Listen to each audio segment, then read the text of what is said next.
So a person who do not know, he will tell you there's not even a single verse in the Quran speaking of that. But all of us, we knew there's a war. It's called the war of apostate, and this war happened right away after Muhammad's death, and the one who carried it is Abu Bakr. So was Abu Bakr not a good believer? There's no Muslim will dare to say no, except if he's a Shia. So apostasy war exist from the time of Muhammad. For all the wars of Islam is the wars of apostasy. The Muslim, they say to you, we are born with fitra. What is fitra? Fitra is to be a Muslim. You are born as a Muslim. Now, look, just to focus on this a little bit, you were talking about, wars and stuff like that. You've got what, Dar al-Salam and then Dar al-Harb, yeah, which is the land of, what is it, land of Islam and then the land of war.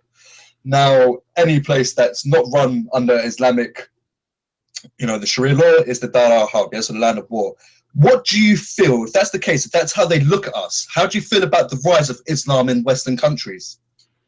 I believe the rise of Islam, if we can use that term, exists because of the Western ignorance. You see, the Western, they sponsor Islam for a long time, and until now they are doing that. If you go in any media TV stations, like just last week I saw a news about UK police promoting Islam in a video. Is that correct? Yeah. Okay, how do you do that? I mean, it's a madness. So we don't want to speak about the rise of Islam. We want to speak about the rise of the stupidity in the West. Islam. Oh, wow. I'm honest with you. I'm honest with you. There is no place for Islam in the West unless there is a stupid people in the West, and this is what we are suffering from.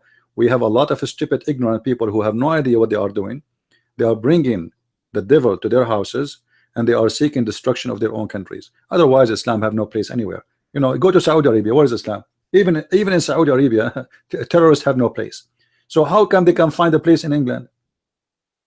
I just saw in the news that 454 fighters of ISIS right now as we speak, they came back from Syria to England. How you allowed them to get in? 400. We don't think twice. Yeah, almost 500 fighters who they are trained for years how to make bombs. You will have fun. You will have a lot of fun in England soon. So 500 people you allowed them to get in. How this happened? Where is the intelligence? Where is the police? Where is the government? Where is, obviously the West is suffering from big problem. Islam is not the problem. The problem is the Western who have no idea what they are doing. You see, like imagine you bring me a cobra in a box, and you say to me, don't open the box, there's a cobra there. All right, and then I open the cobra box and I give her a name, and I think it's a bet. It's a cobra.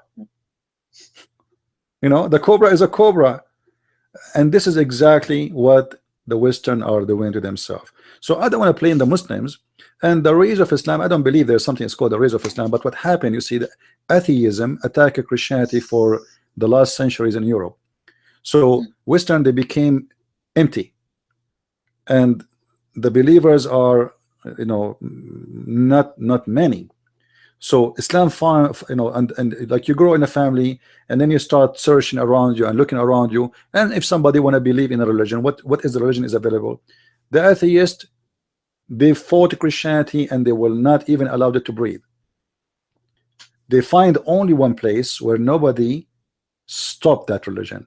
It's called Islam. So the atheists, they were only attacking Christianity. Like lately, some atheists, they start speaking against Islam lately. Few of them, but for all the time, for the last 40-50 years, nobody spoke one word against Islam.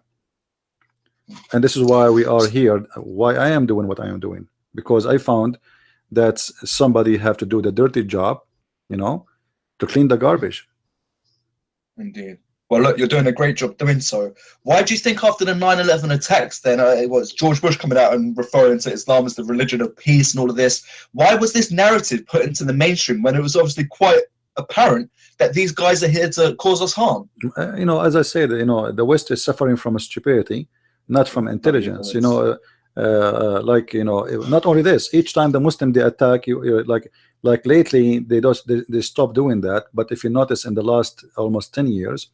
Each time the Muslim they do an attack, one of our prime minister or president, doesn't matter what country in the West, like all the way from Australia to Canada to USA to England, right away you will see the prime minister, the minister, the foreign minister, voluntarily he says Islam means peace. I mean, like even Obama, each time they attack, he said, do you remember the crusade?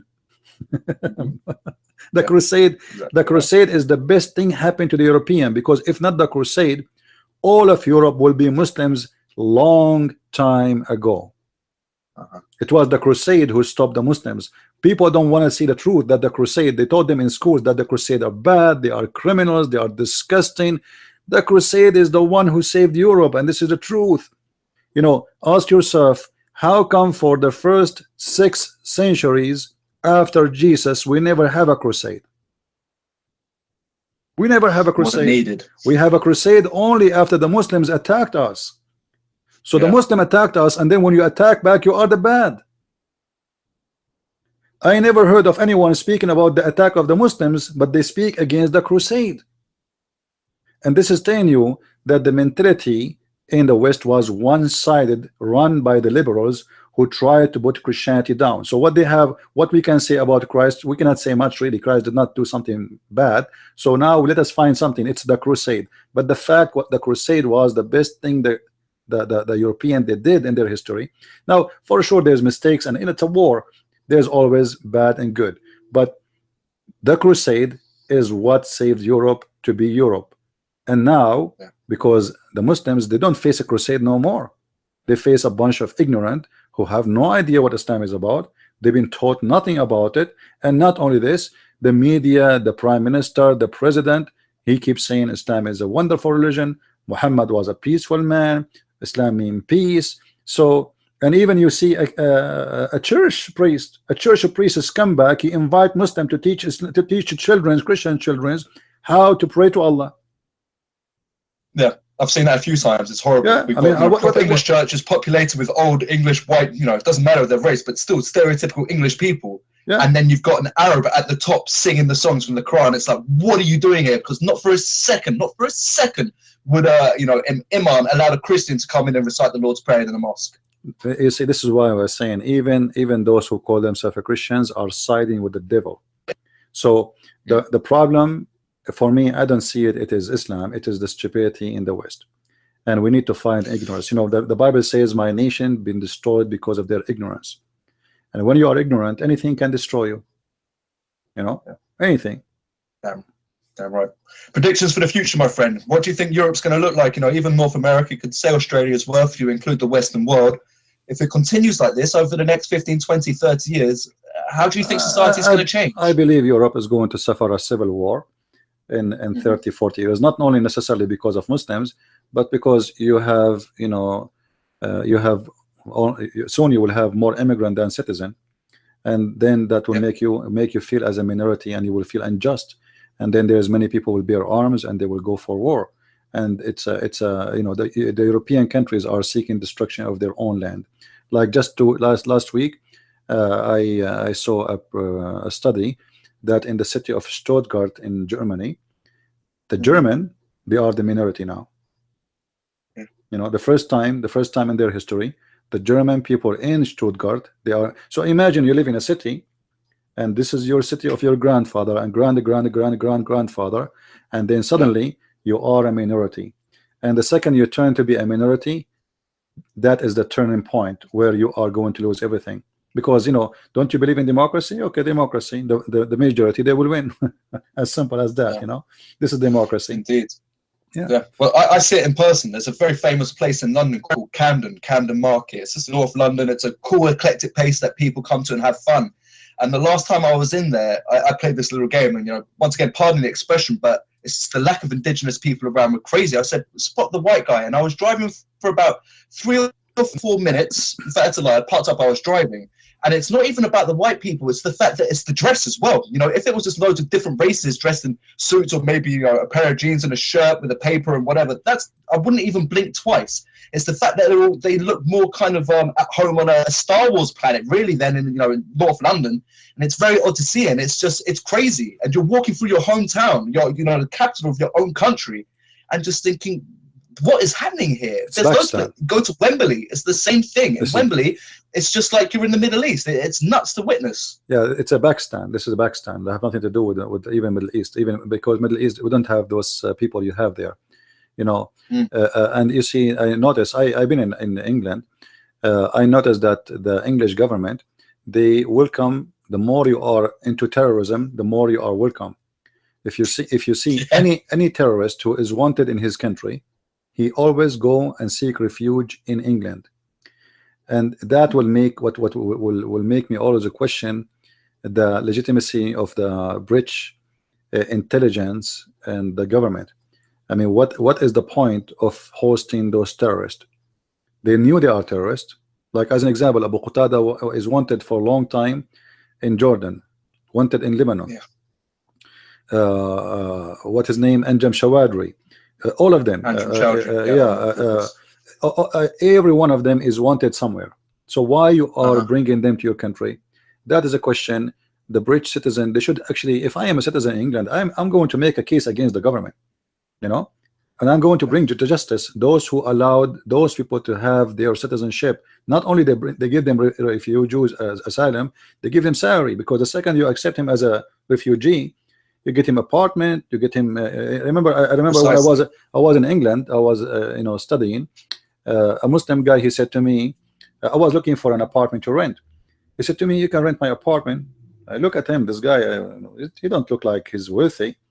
He said, you have an apartment? He said, well, you know, I'm a refugee. So, but don't you use it? He said, none of us use his apartment. So what they do, they, like 4 or 5 of them, they sit in one apartment, and that apartment is given by the government too. And then they rent out the apartment which is given by the government. Yeah, they pay no tax. Indeed. They have a free housing, free electricity, free water, tax free, and then they work. The one who work in restaurant, the one who work as a taxi driver, but nobody pay tax. In a few years, this guy, he will be rich and he will be poor, because simply you pay a lot of tax. He don't do pay. He not only he don't pay, he get paid. He have a free housing. He have a free insurance. He have a free education. He have everything is free. So the system in England is very stupid, and somebody, the English people, they have to make kind of a revolution against the government stupidity and change it and make everything change. I like some European leaders in Europe, like the president of Czechoslovakia, the president of Hungary, and you know, like those people, they are really firm and they are sure. Not Poland, they will not accept people to come to their countries, and this is the smart way, you know. I'm not against, you see, me myself, I'm an immigrant myself, right? Me myself, I'm an immigrant, but you don't be stupid. I mean, there's a limitation, you know, there's a limitation. Indeed. And if you, even if you, all the countries in the world, if they welcome immigrant, they welcome the quality, doctors, engineers, educated people. Precisely, yeah. But they are bringing people, they come from in the boat, nobody knows where they are coming from and what they are doing and how many crimes they did before they come. You have no idea. They throw their papers in the ocean and they come to you. Yeah. No, it impacts on so many different people's lifestyles, you know. I was once, well, it's actually a courier, so a person who does deliveries, yeah, Englishman. I started talking to him, so have you always done this? He's like, no, I used to be a painter decorator. I was like, what happened there? He goes, I used to charge 150 quid a day. Then loads of immigrants came over and they had no idea about any skills when it comes to that. They would charge £60 a day, totally undercut my labor costs, and eventually I would get no work whatsoever. The only work I would ever get is to be called in to sort out the bad work that the cheaper labor has done. So what's happened in England is that we've had loads of immigrants come over from Eastern Europe, so that the Poles, the Hungarians, the Romanians, they've seen what's happened with Islamic migration into this country as well, and that's why they're going home and saying, no, we do not want this in our country. We will see what's happened in England, and it's no good, so we are not entertaining this in our homelands whatsoever. Good for them. You see, actually, this is why I'm saying there's a change is happening, and I hope the change will happen very soon, and people, they will awake, and people like you, they will be more knowledgeable about what this cult is about. And the problem with this religion is not about like they want to convert you. This is the first step, but then later they will force you to do things. They will force you what to eat, what to drink, what to say, what to wear. They will force you. Everything is about enforcing others into doing things. So the most priceless thing you have is your freedom. You see, I came to America not because I'm seeking better life. Actually, my life in the Middle East, when it's come to, let us say, money or anything, it's a lot better than what I have here. But here I can say what I'm saying to you right now. Mhm. This is what make me come here. I love America, for I can speak, I can say my mind, I can write my books, I can be what I want to be. If you live in Islamic countries, even the food you will eat, even when you eat, like as an example, there's a punishment, there's a penalty of jail if you eat in the month of Ramadan in the street. Yeah. And if you live under like a very strict Islamic sharia law court rules, not only they will put you in jail, they will beat the hell of you. You know, you can see there's a video of a guy. They broke his legs because he's wearing a jeans. That's it. This is the crime. You know, they break his legs in public. They gather the people in the middle of the square of the town, and they start beating his legs with big 4x4 wood until they broke his legs because he was wearing jeans. This is what you will witness. This is a dangerous cult. This is not just a cult. There's many cults in the world. You know, there is a Jehovah's Witnesses, there's etc. But they will not do what the Muslims do. Islam is a very dangerous, disgusting, satanic cult, and this is why all of us, we have to fight it, even if you are an atheist, because Islam is a threat for everybody. Islam is not against the Christian. Actually, the Christians, compared to the atheists, they will have a lot better treatment from the atheist. Christian, they can pay and live. Atheists should be killed according to Islamic law. Indeed. Now, what you've seen going on in Europe, do you reckon there's any chance of that taking hold in North America, or specifically the United States? I don't believe Muslims will take hold of anything. You know, I believe Muslims is very much divided, and Islam is you know, regardless what people they say, Islam is growing. I believe Islam is dead. But still, few can do a lot of harm to the country. You know, you do not need 1 million terrorists to terrify England. We need only 1 or 2 a day. You know what I mean? Yes. We do not need really, you know, terrorism is not based in army. It's never been based on army. It's been based that I can terrify you. This is what the whole idea. So they do not need to have an army of fighters. If every day they launch an attack and you have 365 days a year, you know, that will make your life become miserable. For you do not know if your child will come back or not. People walk in the street, somebody will stab them with a knife. And especially in Europe, people are not allowed to carry guns, not like in USA. In USA, if somebody tried to do something to me, I have my gun with me. I'm legally, I have the right to carry my gun. You know, I have a license. I can take it with me in my car, in the street, in the mall. I can take it wherever I want. So if something happened, everybody is armed. Even women in USA is armed. So terrorism, this is why you see the Muslims in USA, when they attack places which is people are not allowed to carry guns. As an example, the attack in Florida happened in a gay club, and those are gays anyway. They don't carry guns, you know, they carry their ass. So this is how it is. So they carry places, they carry the attack on a places where people they are not too much into guns, or they are not allowed to have guns. But if you know, if when they knew that everybody have guns, like now in the street where I live, who dare to shoot? I mean, who in the world dare? Nobody dare, because if you shoot, everybody will shoot at you from every direction, you know.